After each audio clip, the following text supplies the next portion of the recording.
So the question is, the Jewish people received the Torah 3,337 years ago.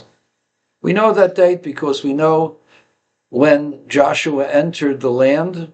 We know that 480 years after the Exodus and 440 years after Joshua entered the land, that King Solomon dedicated the temple. We also know that the temple only lasted for 410 years. The first Commonwealth lasted 850 years. And the second Commonwealth lasted for 420 years. It's a grand total of 1,270 years that we had our Commonwealth in control of Eretz Yisrael following the Torah. So, and we know from the time of the destruction of the temple exactly what happened afterwards. So we know that the time from the giving of the Torah until today is going to be 3,337 years. This Monday, this coming Monday. And so the question is, how do we know that the Jewish Torah is true? And don't tell me about faith. Oh, the Goyim have Gospels. They call it the Gospel Truth. But the Gospel Truth is not true. I'll give you an example. They wanted to identify JC as having come from King David, as they supply in the Gospels two separate genealogies, both of them contradicting each other.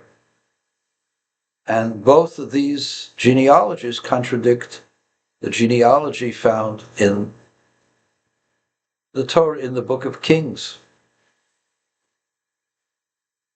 Grandchildren are considered grandfathers. They mess the genealogy up, and their own genealogies are in contradiction to each other.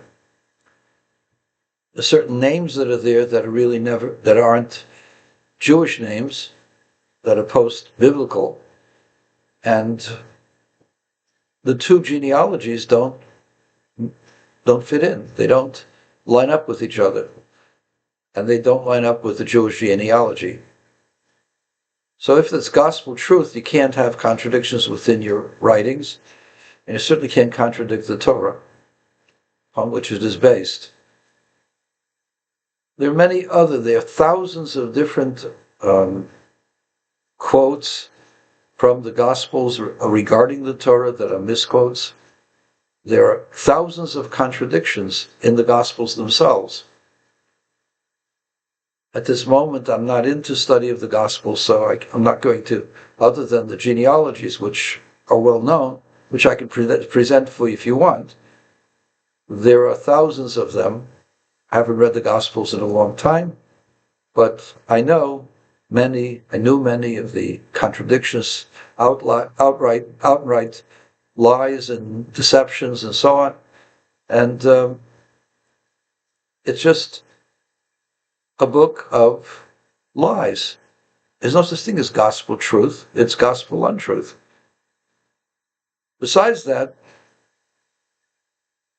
the revelation of JC to the world or to the Jewish people was private. Few people saw something, reported something. Whether it was real or not, you don't know. There were only a few people seeing it. No critical eye observed and questioned. If God had come down to the Torah, to the Jewish people at the time of the giving of the Torah, and Christianity was supposed to supplant it, then just as God came down on the mountain and told us this was the law, God should have come down on a mountain and told us this is the new law. Same thing for Islam. Islam was never a revelation from God. Islam was the declaration of Muhammad. Muhammad basically had epileptic seizures, and when he would wake up from the seizures, in the middle of the seizures, he would claim he saw something from an angel, and he'd quote whatever he quoted.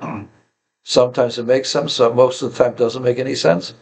He quoted, misquoted the Torah hundreds of times. There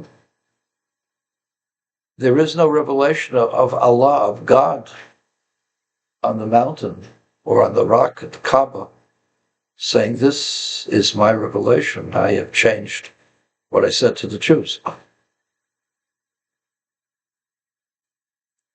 Or what they said to the Jews was incomplete. That never happened.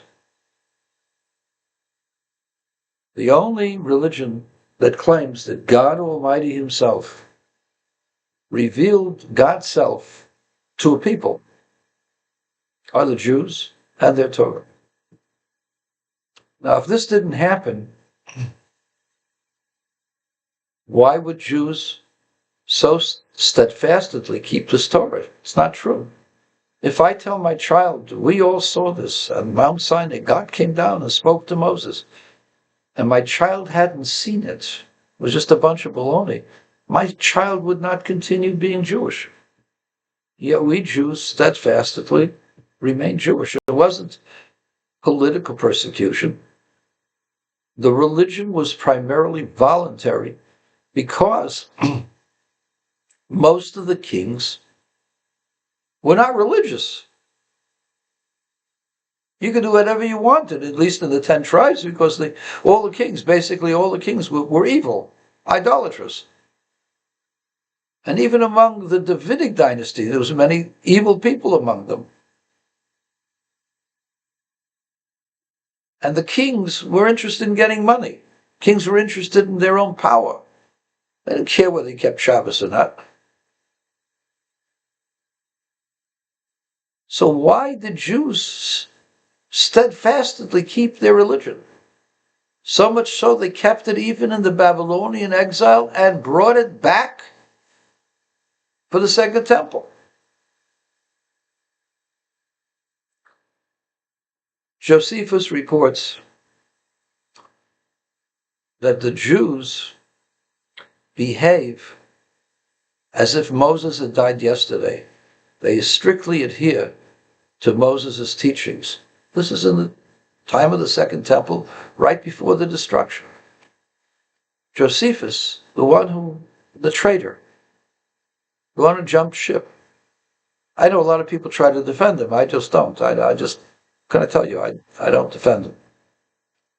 Josephus jumped ship.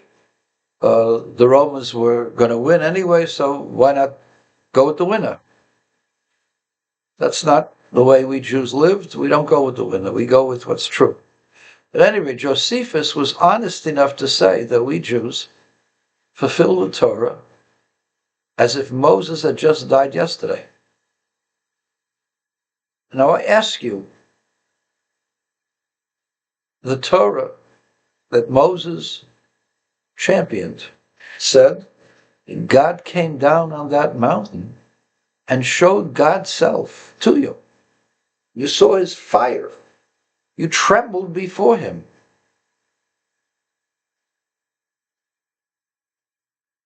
If that didn't happen, why would all of the people follow it as if Moses had died just yesterday? So you have to conclude that this was the belief that everybody had, that no one questioned that the Torah was given on Mount Sinai. An amazing thing, by the way, both the Christians and the Muslims claim that they're the heirs of the Jews. They claim that we were the first, but they're the last.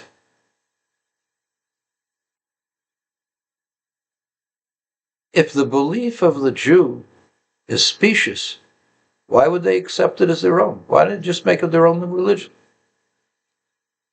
So you see, the Christians and the Muslims believed that the Jews actually had a tradition. This was something that they knew.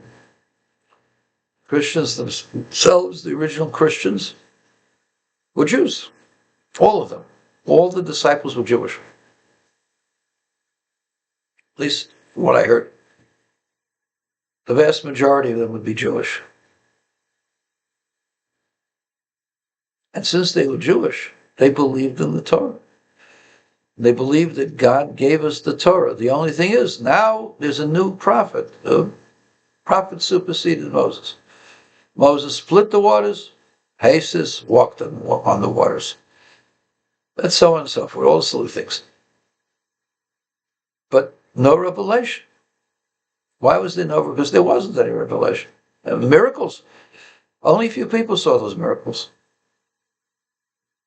It wasn't in front of 600,000 people. The resurrection is private. Mary Magdalene claimed she saw it.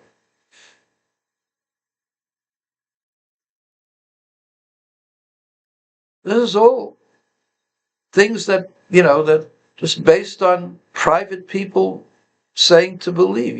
You believe. But it was never God coming down on the mountain telling you to believe in this. Well, that's the difference. The difference is a very great difference. Had it not been true, it would not have lasted.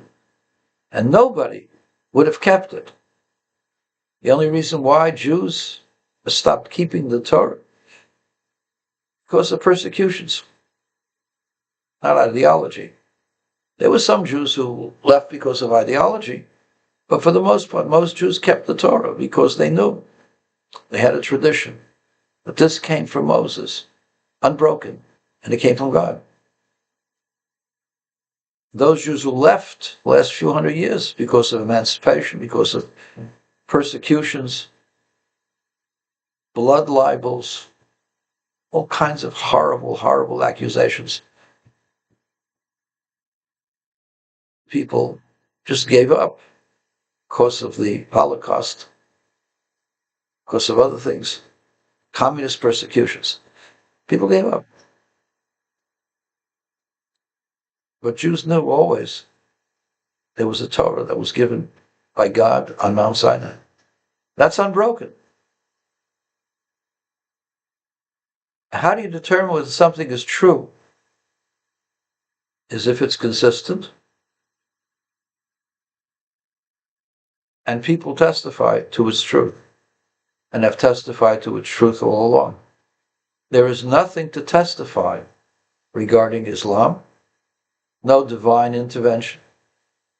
The fact that he said a few things, that he's going to go ahead and kill a nation, and the next morning attacks them and wins, okay, he attacked them for what was going on, and he was successful. But that doesn't make him a prophet.